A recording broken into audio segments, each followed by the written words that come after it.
Hey friends, your pal Mike Shea from Sly Flourish here with another episode of Sly Flourish's Lazy GM Prep. We are talking about Blades in the Dark. This is, I think, the third session of Blades in the Dark. Somebody's got to remind me, it's third, fourth session of Blades in the Dark. And we are going to talk about what it was like to run a full heist, a full score. We're going to talk about downtime because we did a downtime session last time. And we're going to talk about kind of getting set for the next score. So really interesting time. So Blades in the Dark, if you are not familiar, is an independent RPG built around heists in a dark fantasy world known as Duskfall. Its mechanics are loosely based on games like Powered by the Apocalypse, a little bit of Fate and some other things in there, but it really has its own style of play built around the idea of a crew of scoundrels engaging in heists in a dark city, a dark fantasy setting. Really neat stuff. Really fun game. My players absolutely have been having a ball. I, as a GM, have been struggling a little bit. It's hard for me to get my hands around it. There's a lot of stuff going on here. So last session, let's see, I'll pull up my notes. The last session, the characters had gotten all the way up to the location where they were going to do the score. Their job was to break in to a safe house held by the Red Sashes. Is that what they're called? I think they're called the Red Sashes. Right, yes, by the Red Sashes, which was, the safe house was an abandoned electroplasm refinery, electroplasm refinery that used to pull electroplasm out of the ghosts that were outside the walls of Duskfall. So it's a dirty electroplasm refinery, and they had the huge vats of terrible liquids that had been extracted from the electroplasm they needed, sort of like a crude oil sort of situation, where now all the electroplasm is now coming from harvesting it from the Leviathans out in the sea. This refinery had been used to pull it out of ghosts outside the city for a while. This is just something I made up. And so we started off with the engagement roll. My players and I talked about the engagement roll, talked about what that meant, and talked about the job. The job was get into this place and grab the war chest being held by the Red Sashes that the Red Sashes were using to pay off their mercenaries in order to build a bigger army of people to fight against the Lampblacks, because the Crows, a larger criminal organization, had started to go back. And I had a fun twist at the end that I had kind of wanted to do, and I ended up doing, and it worked really well. And I think it worked really well. We'll see how it goes. But to me, it was a more interesting thing than, hey, you got a box full of money. Was, how about instead of a box full of money, you got a cylinder, and contained inside the cylinder is the animated human head of the former leader of the Crows. And it looks at you and says, who the F are you? Right? I thought, wouldn't that be more interesting? That sounds more interesting than you got a big pile of money, right? So that's what that's kind of what they came up with at the end, which I thought was fun. So yeah, so it played out like you would expect something like this to play out. Lots of different roles for lots of different things, lots of different successes at costs, collapsing, giant ships hanging from the ceiling that were used as offices that then the things were picked and the whole thing collapsed. People getting crushed, weird sarcophagi with vampires where the vampires came out and started eating people. Like, it was kind of off the wall, went off in all directions. And I think my this is probably my style of play, right? Giving some thoughts up. It's shown me a lot about the style of DMing that I like, right? And the style of DMing that I have. And I believe heavily in an improvisational approach towards RPGs. I know that I have more fun. Obviously, I wrote books about this, right? I have more fun when I set the stage and I watch what happens. The tricky bit is, in many cases, the stage is getting set with the same improvisational tools that are being used as the characters who are engaging with it, which is certainly a style of play, right? It's not one that I'm comfortable with. I really do, I joked now multiple times about the idea. Blades in the Dark says that one of the pieces of advice that they offer is that players should play their characters like they're driving a stolen car. And then I make the joke of, and the GM is in the trunk getting banged around while it's racing around the streets, right? And I feel that way. I feel like it's hard for me to keep my hands on the situation, and things go off in such zany ways. And sometimes those zany ways make the world feel ethereal, right? It doesn't make things solid, because you know that, like, generally speaking, anything can happen, right? And by anything can happen, it means that, like, you know, Inception style, the walls can fall apart and new things can change, right? Like, things are solid when they hit, but so many different zany things can happen. It's hard to keep track of it all, and it's hard to look at the thing and say, like, you know, what kind of weird, and part of it's me, right? I'm the one who decided that, oh yeah, you know, a couple of the red brand mercenaries, red sash mercenaries, dragged like an old sarcophagus out of the basement, like, hey, look what we found. And one of the players rolled a success at a cost, and I was like, you can, and he was trying to draw energy out of the vats, these rotted vats of electroplasm. And I was like, you can do it, but there's more energy inside that sarcophagus, but you're going to have to use your powers to open the sarcophagus too. And he did. And it was like, now this thing came out that offered him power that he could fuel. It was fun, I think. And I'm the one that put it in there, but it just felt like, you know, it was like anything that can go wrong will go wrong, and everything went wrong, which is how it's supposed to go, right? It's supposed to be kind of craziness. But in the end, they got out, right? Everybody made it. Nobody died. A fair bit of stress was brought out. Somebody brought up that, like, the more players you have, the more characters you have, the higher your total stress pool is, and that, you know, you're going to want to draw on that stress a lot more. I'm playing, for me, it's a short enough campaign that I'm not too worried about making sure that, like, I'm really stressing the system, so to speak, right? That I'm putting them in situations. Like, if we get through this whole thing and no one takes on a single detriment, whatever they call it, like whatever their version of like wounds are, you know, I think that's fine. So I'm not too worried about it. So the scenario went really well. It was fun. My players had a good time. I had a good, you know, I think we figured out, you know, we got our hands around the mechanics enough to be able to run it. Yeah. So Alcocane said, did anyone trigger a flashback? Yes, we've now had numerous flashbacks that got triggered where somebody said, oh, I've already, you know, I'm going to do a roll. I can't remember exactly what they were, but like I already met that guy and already managed to tell him like that we were going here and to help us with our thing. And so like I think I got that right. One of the, I can't remember exactly what it was. And I don't think this is right. It was something along the lines like one of the thugs was on their side and had changed things, but I don't think that it wasn't that. It was something else. But yes, we have triggered flashbacks. And I would say that the two biggest techniques, the two biggest tricks or tools, people don't like it all the time when I use the word tool, but two techniques that I've seen in Blades in the Dark that I think are transferable to other RPGs. And that's one of the reasons that I like to play this is I like to look at like what tools are transferable to other RPGs. What are things that we can pick up as DMs that we can then bring into our other games like 5e? And two of them very clearly are progress clocks, which I've talked about. And I have I have a video on YouTube where I talk about using progress clocks in D&D, that they're a really great lightweight way for us to track track complex situations in our RPGs. And I think that's a fantastic tool. And the other one is flashbacks. The idea that like you could have people roll skill checks for things that they did previously, right? And maybe it's, you know, it's not quite as baked in as it is in Blades in the Dark, but you could certainly say there's no reason you couldn't add that to D&D, where somebody could say, oh, what if I had already talked to this guy? And you might tell your players, like, you have an opportunity to flashback if you want and say you had done something previously to do this.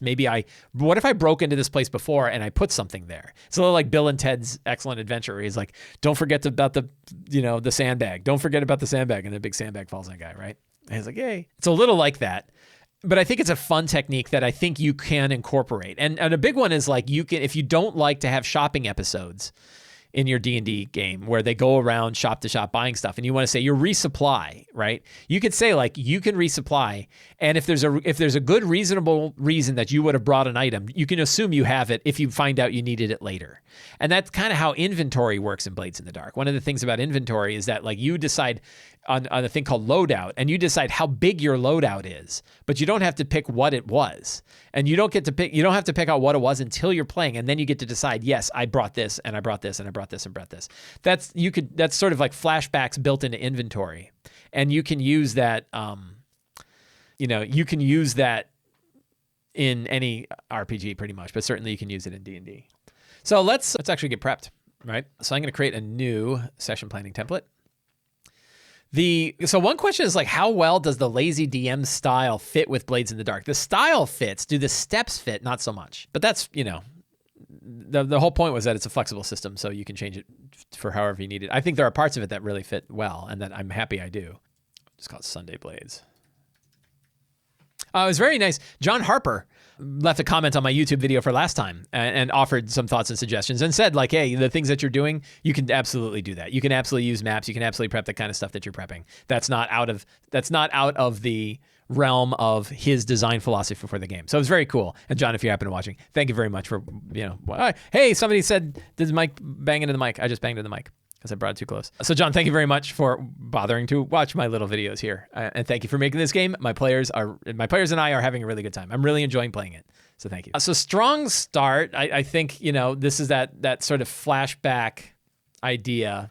Or not flashback idea, that that's you want to start hot, right? And so the current situation is the characters have the head of the former leader of the Crows. Who was that former leader? I got to go into my Blades book here. Does somebody remember? It's like Reginald or something. Here we go. Rorik. Rorik was the former leader. Right, and we have an NPC. We'll drop an NPC in here. We can kill this. Rorik, former leader of the Crows, now a head in a jar.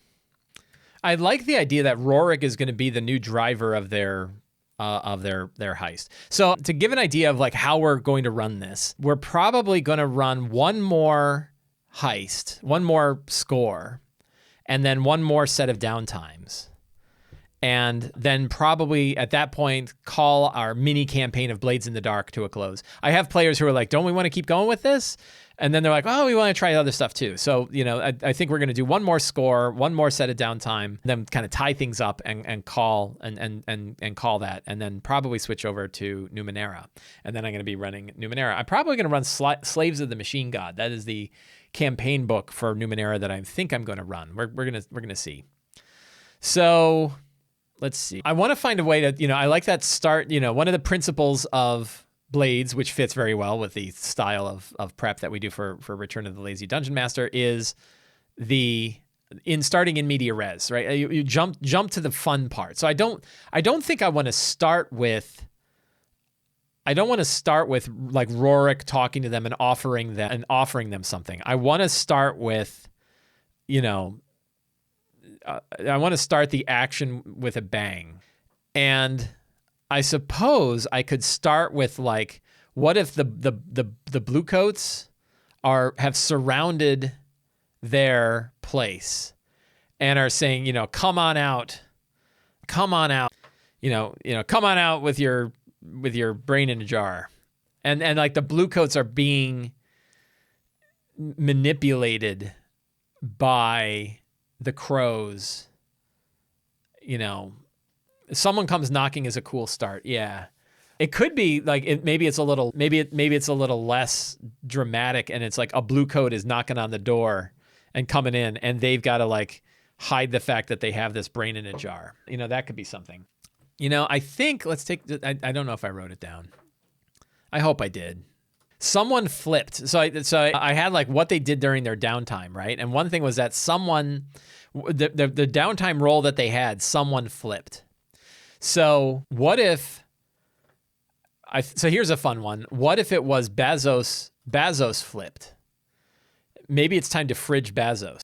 Baz flipped, and let the head of the Crows know.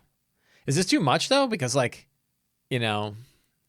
want to have some room here. But boy, you're really jumping in the thing. If Lisa, the head of the Crows, so Baz flipped and let Lisa, the head of the Crows, right? I think I have an NPC card for Lisa. I think maybe I don't. Let Lisa know that our crew, Baz flipped and let Lisa know that our crew was the one responsible for the attack against what was the name of the place? The Deathlands Distillery. So that's certainly like a hot beginning, right? Or maybe that's the secret and clue, right? Right. So I could have copied and pasted that instead of typed it.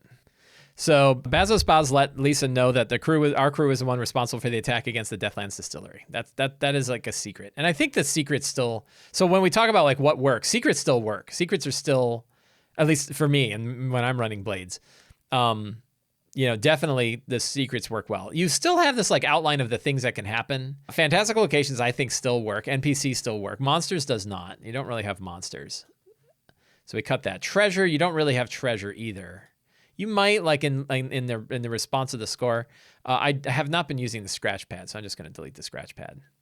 And then we have like the session notes. So a lot of the steps still work, right? There's just a few steps you kind of don't really need. And then there's a few things that you could prep outside of it, like complications, right? Where you could decide like what are some complications that you might want to throw into this situation.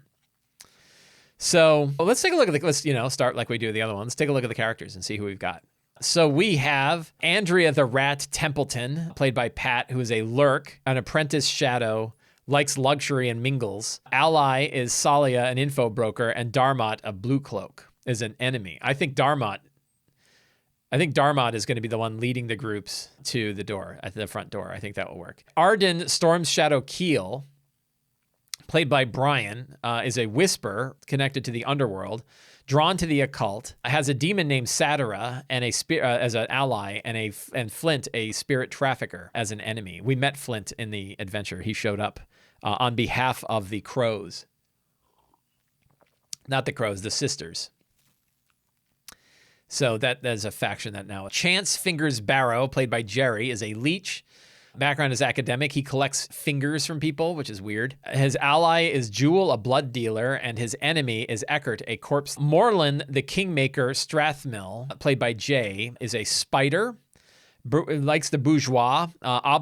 He's obligated to an orphanage. We haven't really tapped into that too much. Jaren, a bluecoat archivist, is his ally. And Salia is an info broker. Salia is a rival, so we have another ally rival here. That's kind of fun. Nishan Lex Adele is played by Juliet, is a slide academic. She's a drug addict. Her drug dealer Brill is a friend, and Bazos Baz is her rival and enemy. Porto Half-Off Hightower, played by Joe, is a cutter, background laborer, seeks out fighting in the fighting pits. His friend is Sawtooth, a physiker, and his rival and enemy is Mercy, a cold killer. So those are the groups. They are known as the Gray and Giant, and it was Enigmas, but they misspelled it into Enigmas, the Gray Enigmas, and we think that that's pretty funny, so we kept calling it the Gray Enigmas. They've got all kinds of stuff, connections with, they're -2 with the Dimmer sisters right now, so that's been changing, and that's been kind of interesting. And they have their crew sheets, which we've been slowly filling out as we go. So that's the group.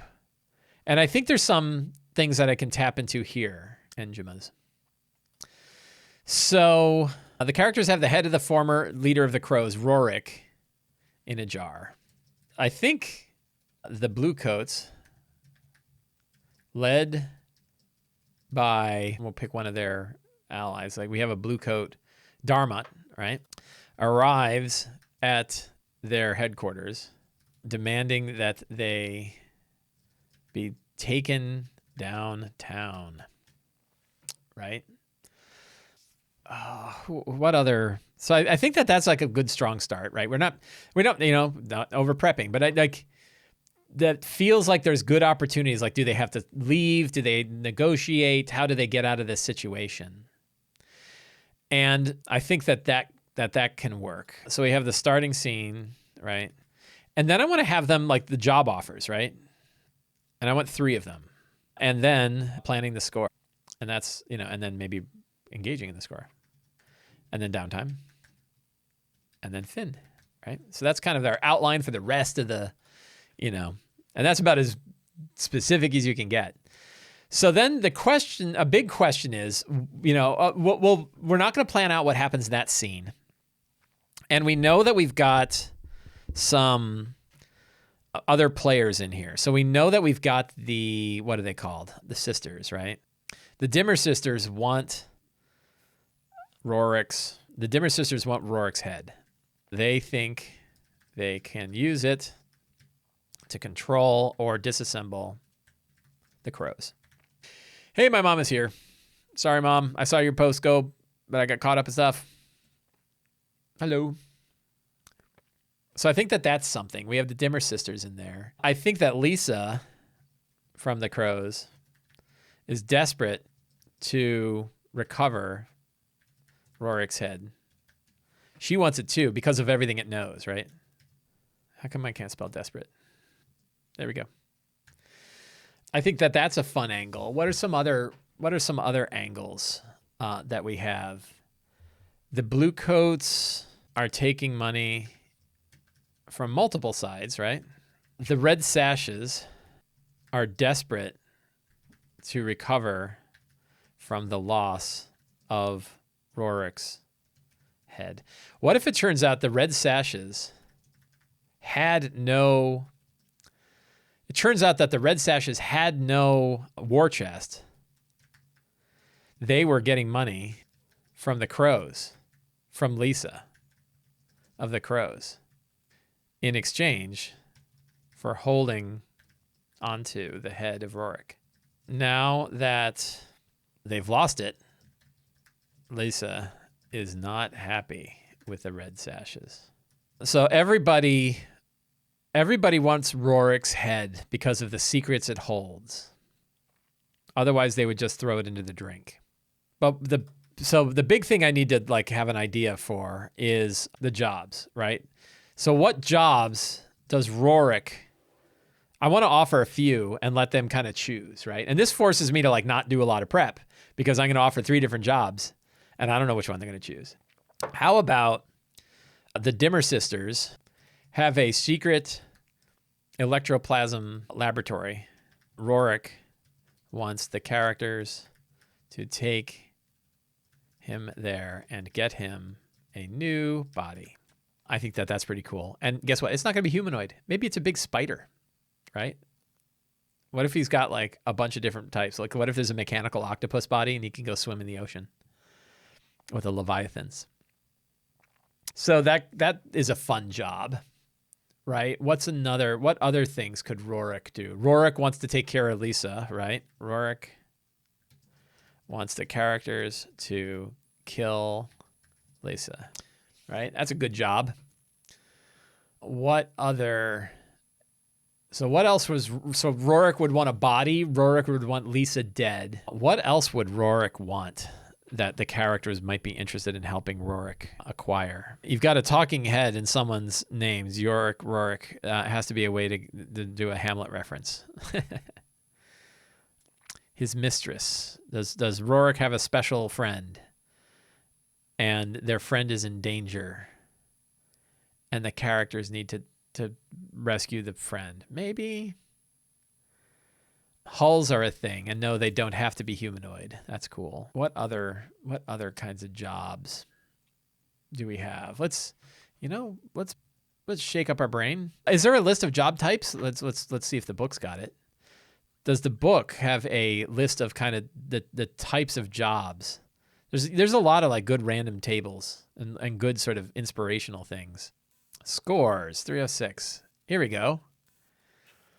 Let's roll some dice. There are, how many of these guys? Oh, there's a lot of different kinds of scores.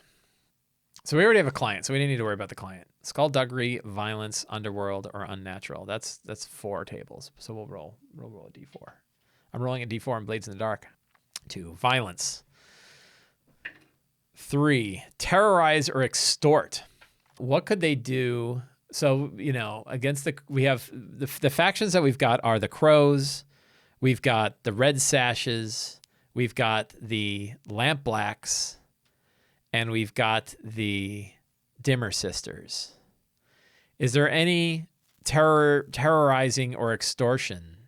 So what if instead of killing Lisa, they want to extort something from Lisa? What if he says, she's got this whole set of followers.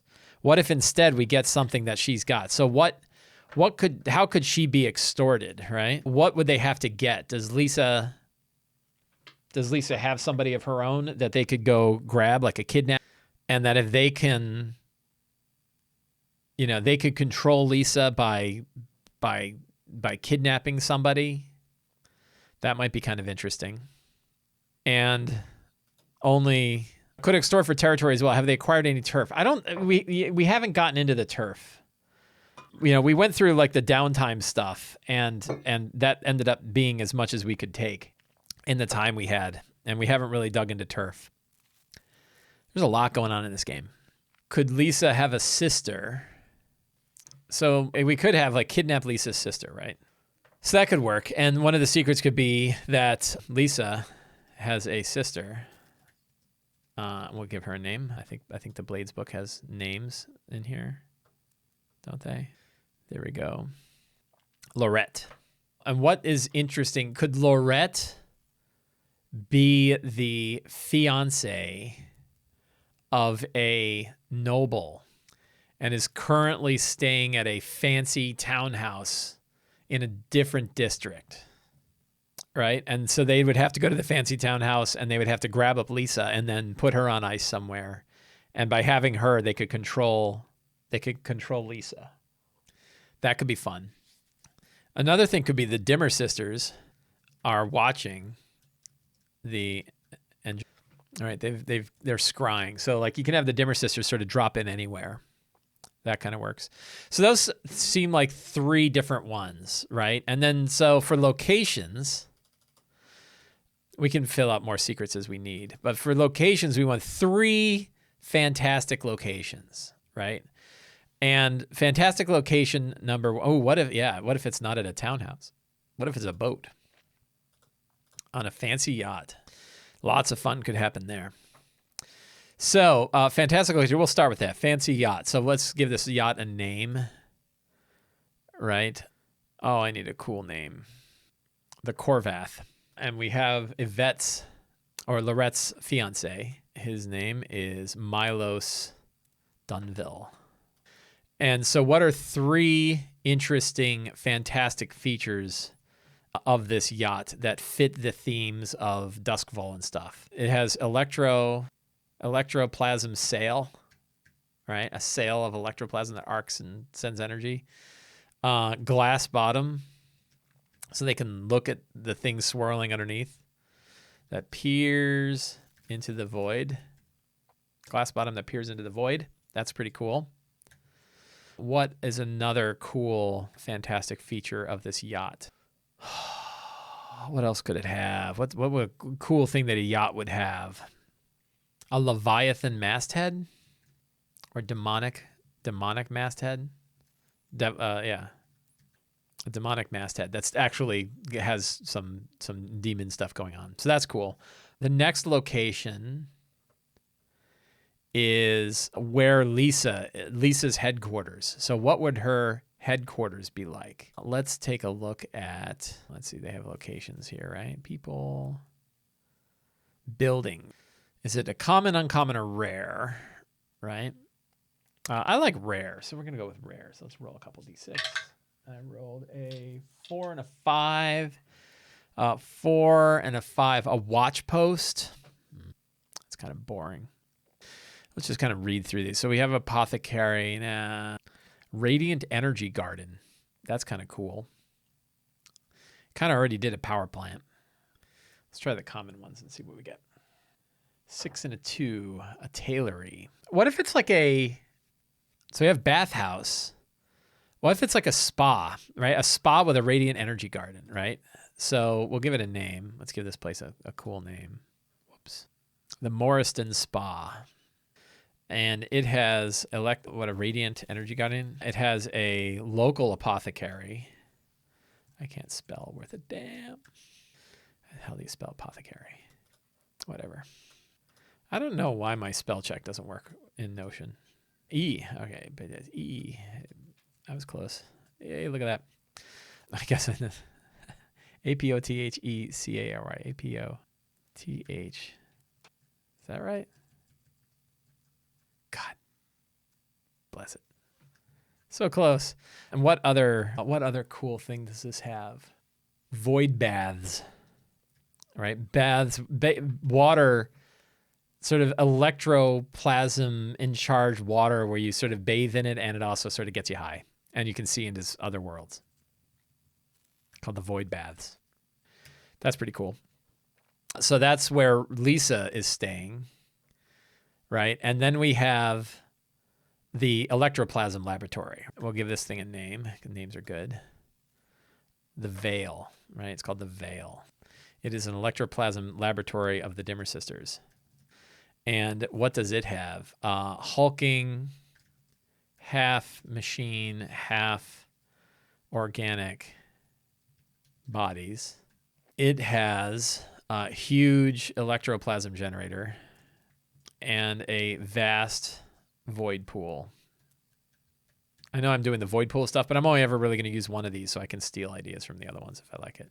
And the idea is a vast void pool in the basement. All right. So those are cool. So now I've got like 3 kind of fun locations. I know a little bit about them. This is right, this is interesting because I typically don't do these sort of 3 aspects thing for locations when I'm doing D&D games, but it makes a lot of sense for Blades, right? For Blades, this 3 aspect thing, which was really an idea I stole from Fate, right? From Fate Core. And it's a great way to just sort of have 3 sort of interesting things about a location so that when you're running, you can go with it. And you notice, like, I don't have a map. I don't have a lot of details. I don't have like infiltration, exfiltration stuff. I'll come up with that as I go. But I've got enough here that like the interesting bits are there, right? And it makes me feel good. I feel like, okay, I've got that set pretty well. NPCs, we have Rorik, of course. We probably want to have a Dimmer sister agent. I think that we'll probably have so we have Darmot. We're going to have Flint, right? What other? We could have Eckerd, right? Maybe Eckerd is a good one. I mean, a lot of it is, I could probably just go right here and, I've got my NPCs, this list of NPCs that I can carve through works pretty well. We can actually view this by, because I don't have a lot of details, so we can view this by table, right? So if I want my NPCs, I can click here and get a whole list of all the NPCs. And these are all the ones that are like connected to various characters. So whichever ones I want to pull, I can pull from there. And that saves me a little bit of time on prep. Anything else? So I've got like a good starting scene. I don't know how that's going to go. We're going to find out. I've got ideas that for job offers that our friend is going to have. Our friend Rorik is going to offer. Those are kind of fun. Secrets and clues, I'm good. I get 8. Do I really need more? I mean, it can't hurt. For funsies, I could come up with 2 more secrets. Let's come up with 2 more secrets, and then we'll call it a day. So what are 2 other things the characters may learn in this next session? Laurette has no idea what her sister does. That could be kind of fun. And let's see, is there any other secret? A secret about Rorik? No one knows. This isn't really a great secret. No one knows who or what the Dimmer sisters actually are. But they do use the veil as a way to shift bodies regularly. That's a fun secret. I think we're all set. I think I got everything I need in order to run my Blades of the Dark game. I think it's going to be interesting and fun. We're going to see where it goes, and we will figure things out. So I want to thank everybody for coming today. It's always a great time to hang out with you guys and do my prep for whatever game I am prepping. And if you enjoyed this show, you can help me out by subscribing to the Sly Flourish newsletter. You can support me directly on Patreon. You can pick up any of my books, or you can subscribe to my videos on YouTube. So thank you all very much for hanging out with me today. Have a great day. See you guys next week. Get out there and play a fun RPG. Take care, everybody.